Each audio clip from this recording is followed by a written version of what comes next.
Hi guys, it's Miss Eichler. I live. And you can see my face. This is what my other half of my face looks like. Um, so I was super sick, got super dehydrated, had to go to the hospital. I've got all these fun IV scars to show you. Um, but I just took my COVID test and it was negative, and I just got a doctor's order that I can return to work, which is so exciting. I've missed you guys so much, and I feel bad that I haven't been there to help you. The only thing is because the district is closed today, I don't know that they'll get the approval through before tomorrow. So I might just be teaching you virtually tomorrow, which means you will have this video, which is going to go over some of the trickier questions I thought for Marita's bargain. So I'm going to kind of walk you through them like I would in class. Normally we'll break them down and kind of look at different ways we can look at them. And then also I'm going to set up a Padlet. If you haven't done one before, don't worry about it. There will be a link on Canvas where you'll click. And then basically it's this big like sticky note board or bulletin board. And you'll enter with like your first name as your username. And then as you're going throughout the class, it's silent. And it'll be on my screen. You can just do it on your phone.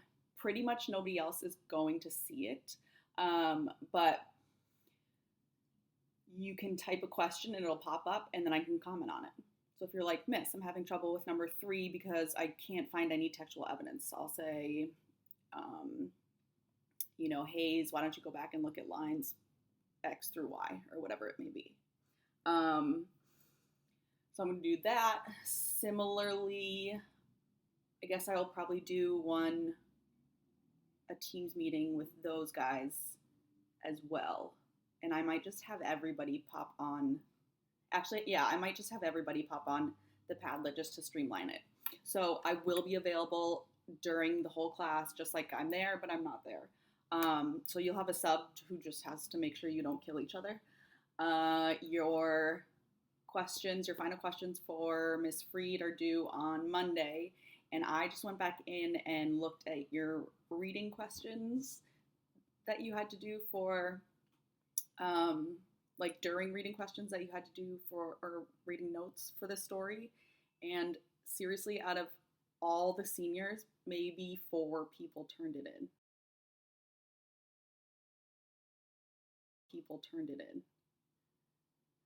So maybe if you get through the questions quickly today, that's another great thing to put on.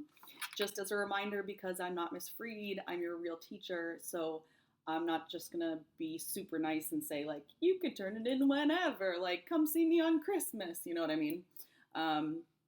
So we gotta kind of start making some deadlines essentially. So I will be virtually here. If you have a question, I'll have my email up, but I'll also have the Padlet up, which is the easiest. And you guys can like say hi to each other and don't be inappropriate.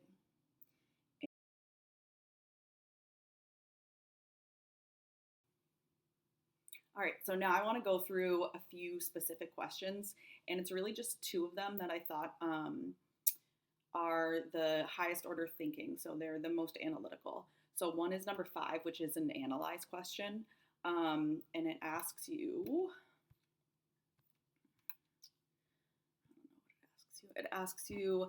what is Gladwell's purpose in the last part of the essay? How does he achieve this purpose? Support your explanation with specific details from the text.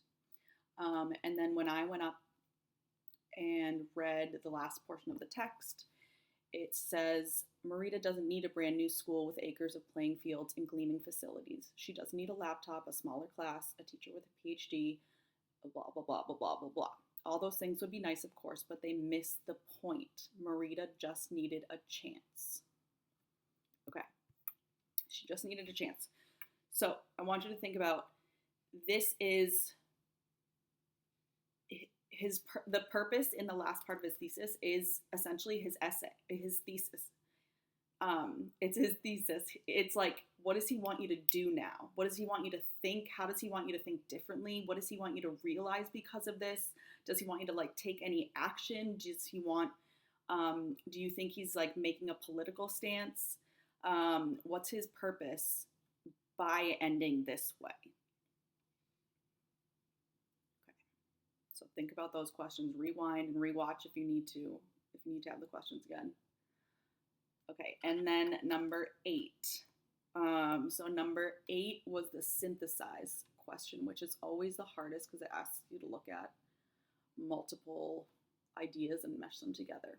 One critic suggested that Margarita's Bargain and other essays in Outliers made it a more political book than his others. Does Margarita's Bargain have a political message? Why or why not? And here are kind of like my probing questions to you to give you an idea of how to start, how to conceptualize this question, and what kind of areas you could draw from to pull together to give one solid answer. Okay. First one is I want you to think about the populations that were discussed. Who were the kids in the schools? What was the majority? Who were the minority? Think about their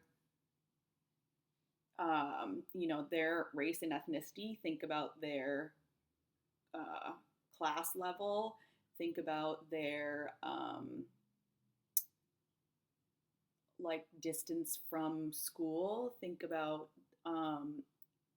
their test scores coming into KIPP. Think about all those kinds of things of like, what was the population that was really discussed in the heart of these KIPP schools?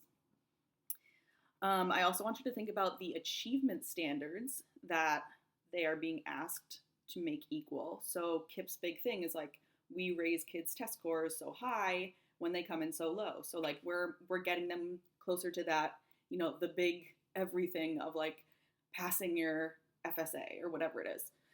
So think about, what is he saying about that? While it's a great thing to get kids to grow academically, what does it say that it's tied so intrinsically to tests and not just to like feeling more confident or feeling more knowledgeable? And then the last thing I want you to think about is the structures of power that are working here. So who's in charge? Who is more obedient or a subordinate in the situation? Who is getting their voices heard? And maybe who is being silenced? And I think if you could talk about those 3 ideas, you can make a common thread to talk about how I think he's making a political statement. I think that's an easy answer to go towards. That's the side I would go toward. So I think if you look at those kinds of things, you can answer this question really robustly.